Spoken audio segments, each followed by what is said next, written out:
May 27, 1985. A man sits in a quiet room outside Moscow. Across from him is a KGB general, one of the most powerful men in Soviet intelligence. They share a glass of brandy, but within minutes, something changes. The man's vision starts to blur. The brandy was drugged. Two men walk into the room. They sit down. One of them leans close and says, "We know what you are." This man is Oleg Gordievsky, a trusted officer, someone Moscow has relied on for over 2 decades. So why is the KGB interrogating their own officer?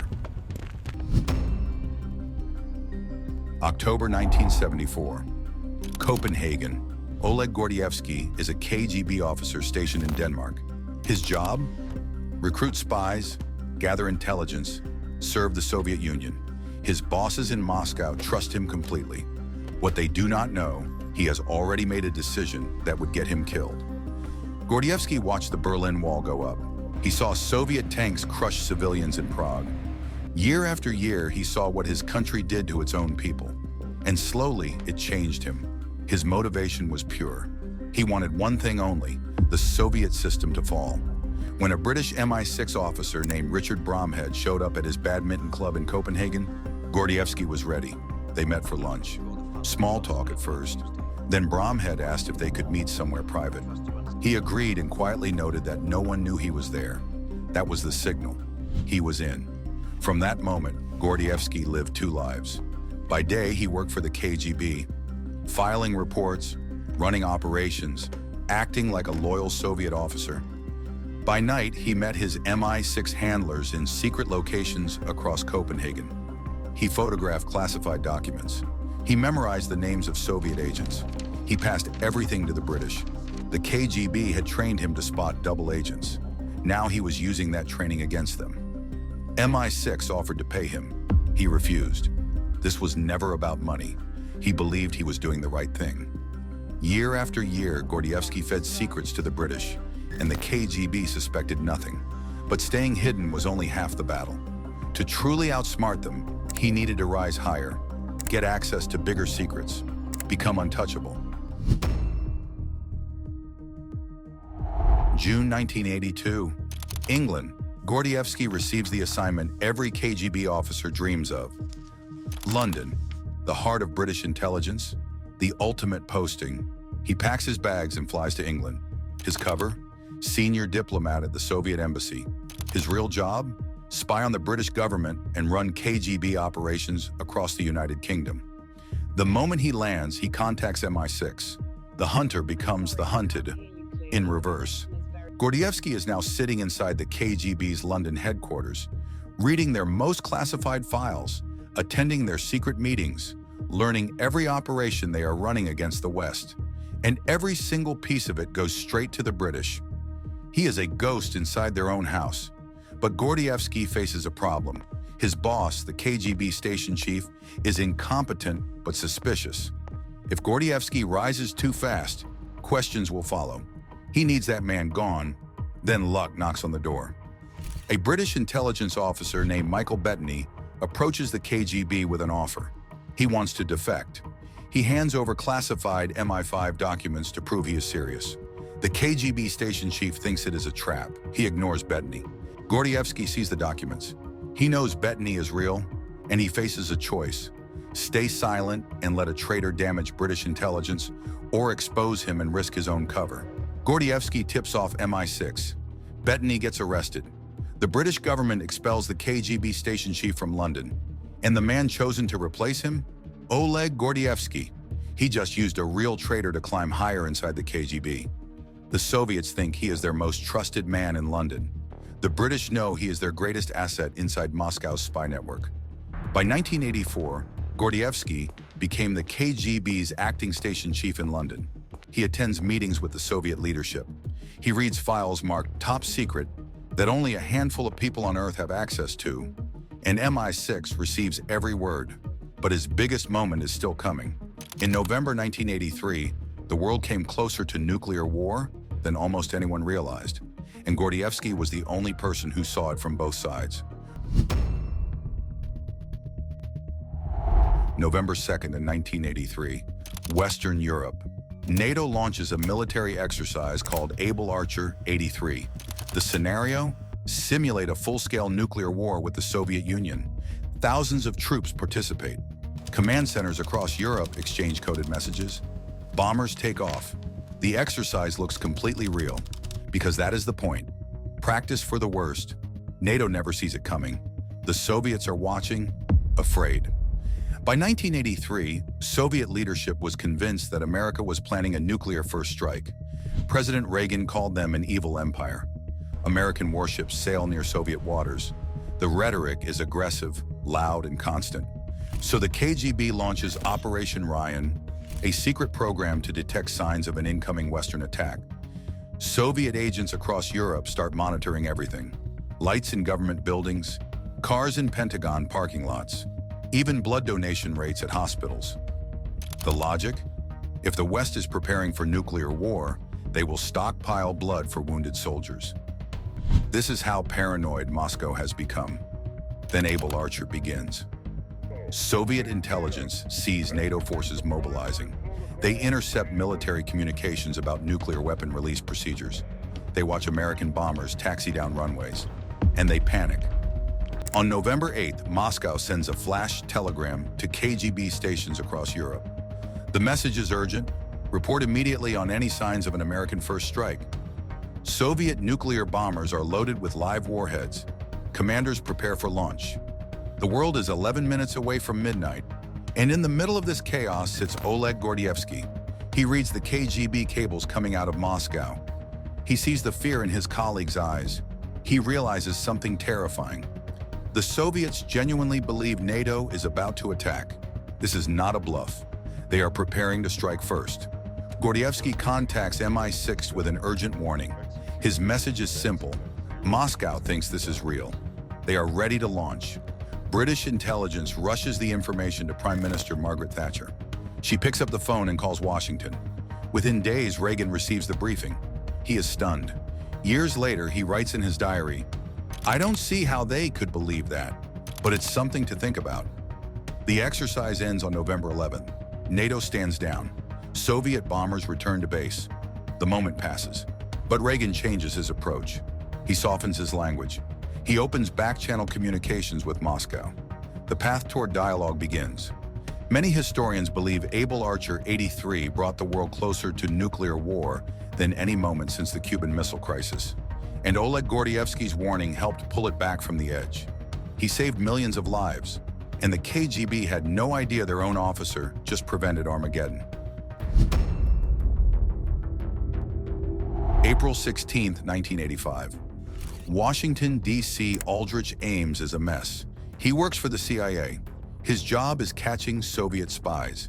But his marriage just fell apart, his debts are piling up, and his new Colombian girlfriend has expensive tastes.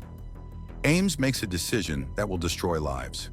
He walks into the Soviet embassy in Washington with an envelope. Inside, the names of every CIA asset he knows, Americans spying for the Soviets, and Soviets spying for America, including Oleg Gordievsky. Ames asks for $50,000. The KGB agrees immediately. They cannot believe their luck. The CIA's own counterintelligence officer just handed them a gold mine. Within days, Moscow starts making phone calls. May 17, 1985, London. Gordievsky is at the peak of his career, acting KGB station chief in London.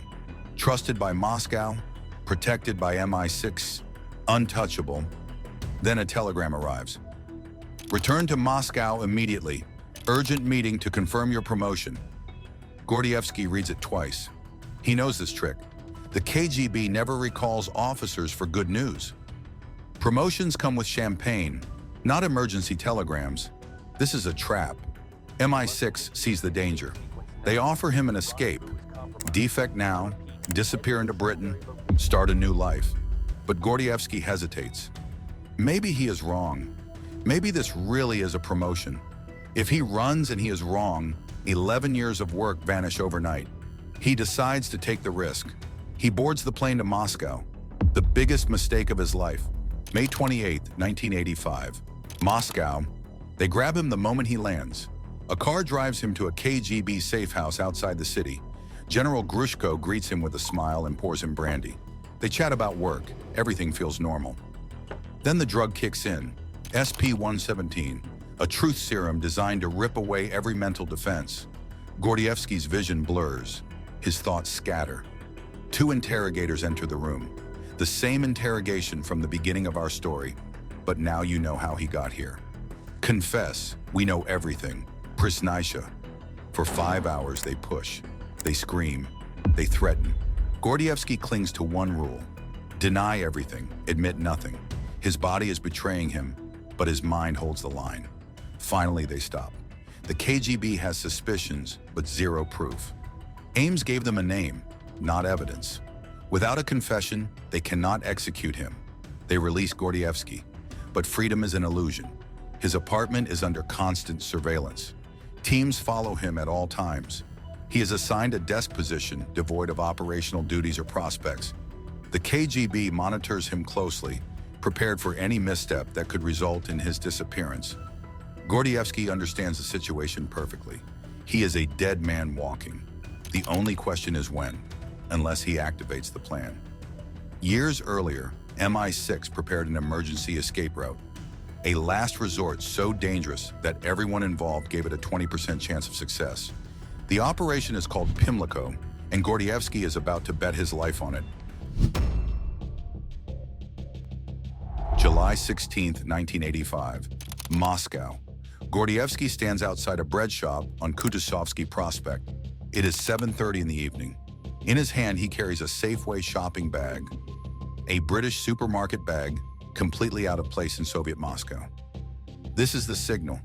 The instructions were hidden inside a book of Shakespeare sonnets, written in invisible ink.